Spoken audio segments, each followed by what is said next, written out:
আমরা অর্থনৈতিকভাবে গরিব হতে পারি, দরিদ্র হতে পারি, কিন্তু আমাদের একটা অপার সম্ভাবনা আছে।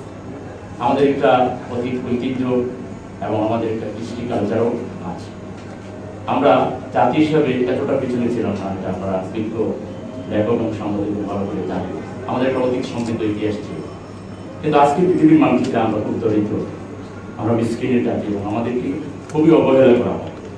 এর সঙ্গে আপনাদের অনেকেই দেশে বাইরে সফর করেছেন। আমার ক্ষুদ্র বয়সে আমি যে চারটি দেশে যাওয়ার সুযোগ পেয়েছি, বাংলাদেশের নাম শুনলে কেমন যেন একটা আমাদেরকে অপমানিত বোধ করতে হয়, কারণ আমরা গরিব।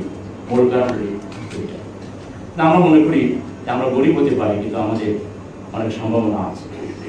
আমরা মাটির দেশ হিসেবে দেশের মাটি যেমন নরম, তেমনিভাবে গরিব হতে পারি, দরিদ্র হতে পারি, কিন্তু আমাদের একটা অপার সম্ভাবনা আছে। আমাদের একটা অতীত ঐতিহ্য এবং আমাদের একটা কৃষ্টি কালচারও আছে। আমরা জাতি হিসাবে এতটা পিছনে ছিলাম না, এটা আপনারা বিজ্ঞ লেখক এবং সাংবাদিক ভালো করে জানি। আমাদের একটা অতীত সমৃদ্ধ ইতিহাস ছিল, কিন্তু আজকে পৃথিবীর মানুষকে আমরা খুব দরিদ্র, আমরা মিসকিনের জাতি এবং আমাদেরকে খুবই অবহেলা করা হয়।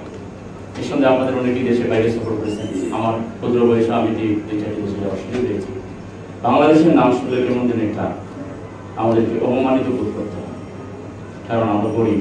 মূল কারণ না, আমরা মনে করি যে আমরা গরিব হতে পারি, কিন্তু আমাদের অনেক সম্ভাবনা আছে।